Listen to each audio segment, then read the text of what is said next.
Welcome to CoreLogic's housing market update for April 2024. Last month's 0.6% lift in national home values marked the 14th consecutive month-on-month rise, taking the index 1.6%, or about $12,000 higher in the March quarter. Since declining 7.5% in the downturn between April 2022 and January 2023, the National Home Value Index has increased by 10.2%, adding approximately $72,000 to the median value of a home and pushing to new record highs each month since November last year. The national quarterly pace of growth accelerated from 1.4% in Q4 last year to 1.6% in Q1 this year. Though housing values are rising faster than at the end of last year, the quarterly trend has halved relative to the middle of last year, when home values are rising at 3.3% quarter on quarter. Rate hikes, cost of living pressures, and worsening housing affordability are all factors that have contributed to softer conditions since mid last year. However, an undersupply of housing relative to demand continues to keep upwards pressure on home values despite these headwinds.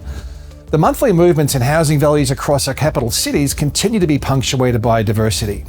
At one end of the spectrum, we have Perth, where housing values are up 1.9% over the month, followed by Adelaide and Brisbane with 1.4% and 1.1% monthly growth. The remaining capitals are showing much lower rates of change, although Melbourne is the only capital city to record a negative quarterly movement, down 0.2% over the first 3 months of the year.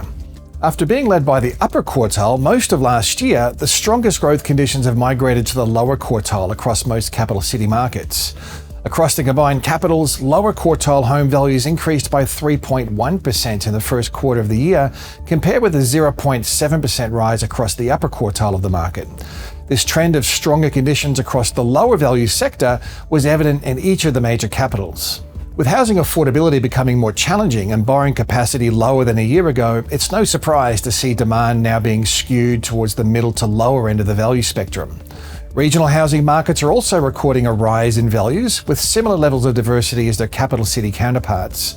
Regional Victoria stands out with the softest growth conditions, with values down 0.3% in the first quarter of the year, the only broad rest of state region to record a decline in values through the year to date. Demand for housing has been holding up well despite the higher cost of debt and low sentiment. Home sales through the first quarter of the year were estimated to be 9.5% higher relative to Q1 last year, although the comparison with a year ago is from a relatively low base, with the housing market bottoming out from the downturn at the beginning of last year. Compared to the previous decade average for this time of the year, dwelling sales are estimated to be 3.7% higher. Melbourne has continued a relatively weak run of growth in housing values, with the market down 0.2% over the March quarter. The unit market is a little weaker, with values down 0.3% compared with a 0.1% fall in house values. Across the sub-regions of Melbourne, quarterly growth has been most pronounced across Melbourne City, where values are up 3.3% in Q1, reflecting strong conditions across the higher density inner city precinct. Despite the soft growth conditions, the number of home sales was tracking 18% higher than a year ago and almost 6% above the previous 5-year average, although rising from a relatively low base. Overall, it looks as though housing markets are continuing to traverse the high interest rates and high cost of living environment better than most would have expected. Values and rents are recording broad-based rises, albeit with significant diversity across the capitals and across the regional markets. The outlook for housing values remains positive amid a growing expectation that interest rates will start to fall later this year, providing a boost to borrowing capacity and consumer sentiment. The fundamentals of housing supply and demand remain out of balance in most regions, placing upwards pressure on the cost of housing. The supply side of the housing equation continues to be insufficient. As we approach the July 1st starting point for the federal government's 1.2 million new well-located homes target, dwelling approvals are yet to show any meaningful uplift. 12,850 homes were approved for construction in January, roughly 25% below the decade average and well below the 20,000 average monthly run rate of approvals required to see the 1.2 million homes in 5 years. At the same time, the residential construction sector continues to run up against shortages in labour, high material costs, and depressed profit margins. On the demand side, the rate of growth in Australia's population reached 2.5% over the year ending September 2023. That's the fastest pace of annual growth since the commencement of the ABS National Population Series in 1981. In raw numbers, this equates to approximately 660,000 new residents requiring housing in some shape or form. Over the same period, about 174,000 new dwellings were completed, equating to approximately 3.8 people per home, well above the ABS estimate of average household size at 2.5 people per home. With overseas migration having peaked in the first quarter of last year, we should see the rate of population growth easing. However, without a catch-up in supply, Australian housing markets are likely to be navigating an undersupply for a few years yet. While we expect housing values to continue trending higher, with the potential for conditions to even accelerate as interest rates come down, some headwinds are present.